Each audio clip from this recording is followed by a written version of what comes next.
about who I am most grateful for, naturally the first person that comes to mind is my mother.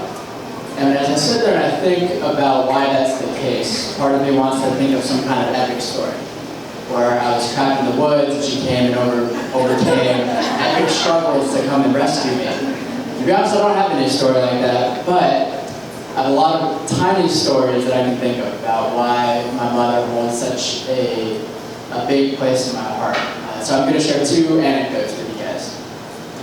And just to give you a little bit of a background about my mom, my dad he worked a lot growing up, so my mom was our primary caretaker. I have 3 siblings, so there are 4 of us, and she was the one that would pick us up from school, drive us to practices, make sure dinner was ready, lunches were packed, so on and so forth. But she also worked a full-time job as an ER nurse, so she worked easily 50-hour weeks, sometimes more, overnights. So I still don't really know how she did it. I don't. So the story starts out with my 16th birthday. One of the gifts that she gave me was a journal that she had been keeping for me since I was born. So it starts out, December 21st, Brenda, you were born today.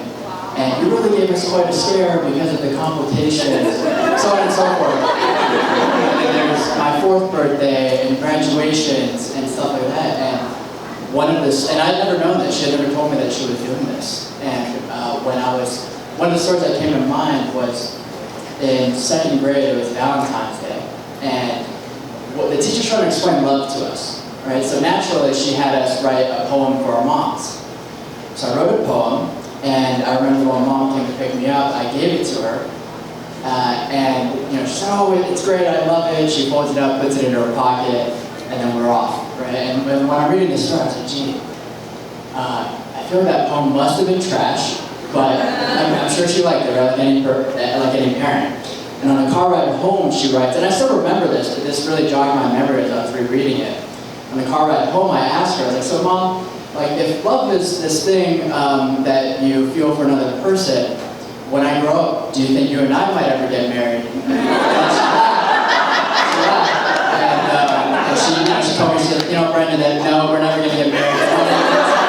That you might like it, you'll marry that person and you'll be happy. So, okay, that's great. Now flash forward to back at 16 again. I had a plan for a spring break in high school to travel for a basketball tournament down south in Northern California. This was in SoCal, and my teammate and I were in a road trip, and he bailed on me last minute because he got really sick. And I remember my mom actually, being the backup that she usually is, she took the days off from work to go on this trip with me. So it's the 2 of us driving over the California coast.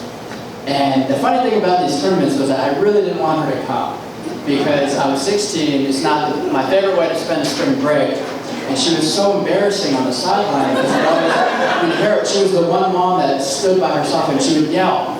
She would yell things like, stuff that was really unproductive, like, go, go, go, yeah, and it was super embarrassing. She'd call fouls that were false. That foul was not a double dribble. The ball hadn't even been inbound and she'd call it travel. And so, we had a good time. We had a good time, and we're driving up, and we stopped by an In-N-Out to get food, and she's pulling out, her wallet, a credit card to pay for the food, and she drops a slip of paper. And I remember seeing it, and I vaguely recognized it, and I picked it up, and I realized it was the poem that I had written to her when I was in 2nd grade. Yeah, so funny enough, I actually have it with me right now. And it goes like this.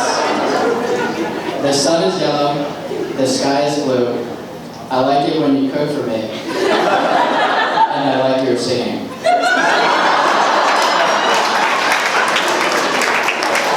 So I first didn't understand the concept of rhyme at the time. But I think for me, the thing that this meant was, it was shocking to think that something so invaluable could have value for her. She had never told me that it was in her wallet.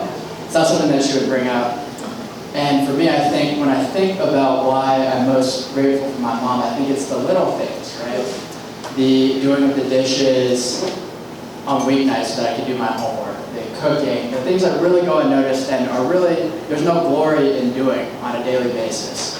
And I think that's really where you show your love for someone without getting the gratitude and return.